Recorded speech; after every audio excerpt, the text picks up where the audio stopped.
For many, many biblical reasons, God has promised that the church will not go through the wrath of God on earth. The Jews will. The church won't. The Jews are going to be as Noah in the ark. They're going to be preserved through the flood of God's wrath on the earth. The church is going to be much like Enoch. They're going to be taken right up out of this world without dying, if they're still alive and remain to that coming. And then begins the fifth event in God's great plan. And basically what we have here is the final week of God's prophetic calendar. And for those of you that have never studied this, turn back to the book of Daniel.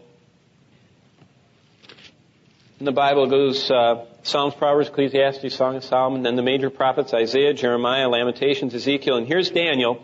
And Daniel stands at the head of the minor prophets. Actually, the last of the great prophets and the first of the minor prophets, as the order goes in our English Bible, but he's the 13th of the 12 following minor prophets. He truly pulls together what all those prophets wrote about. And if you understand Daniel as it correlates to the book of Revelation, you can really fit your prophetic framework together. But if you only read Daniel, then you're kind of in a little bit of trouble. And if you only read Revelation, you can't figure out where John's coming from. So as we put Daniel and Revelation together, we understand much. And in the 9th chapter, the 27th verse, there's a whole series of much biblical study we could study. But let me just read that 27th verse. This is talking about the 70 weeks and the Messiah coming and Gabriel who came, and there's just a whole lot going on here. The 27th verse says, "And he will make a firm covenant with the many for 1 week.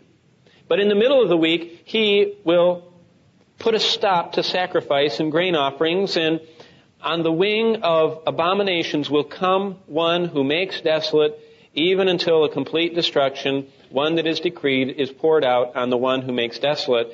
And that's about as hard to understand as any verse in the Bible.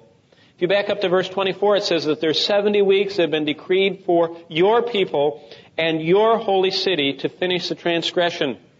Basically, all biblical prophecy, all biblical revelation about end times is focused on one group of people. And it's not the church. It's Israel. And if you miss what God has planned for Israel, you cannot understand the future.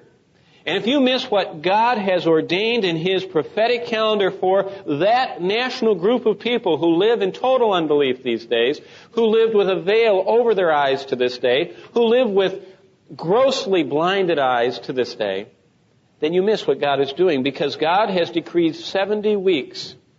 You say, what is 70 weeks? Well, 70 weeks, as biblically described here, are 490 years. 70 times 7 equals 490. And God says that there are 70 weeks that He has ordained. And if you look at the inception of the return of the Jews to the land in the time of Cyrus, and if you chart out from the time they went back and started the sacrifice in Jerusalem until Jesus Christ came and offered Himself as a sacrifice, if you want to get out your calendar, and people have spent their lifetime studying this, miraculously enough, as the Bible is miraculous, from the time that they returned after the 70-year captivity until the time that Jesus Christ was sacrificed for the sin of the world is exactly 483 years. That's 69 weeks of years. What's amazing is that the 27th verse says that there's 1 week that's left. And it says He'll make a covenant with the many for 1 week. There are still 7 years of biblical prophecy that are out there hanging. It's kind of like when you check off your checks at the end of the month and you do your accounting. All of a sudden you think, wow, I have a great balance, until you look and there's still a check out. Well, in God's prophetic checkbook, 483 years of His plan, from the time of the sacrifice restored in Jerusalem until Christ was offered, is over. But then something happened, and there's a long space.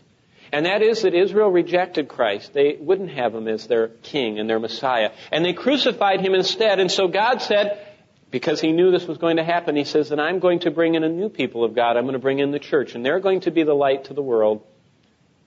But when I'm done with them, I'm going to come back, and there's going to be 7 more years left. That's what that little pyramid is there. That's what the 1, 2, 3, 4, 5, 6, 7 is.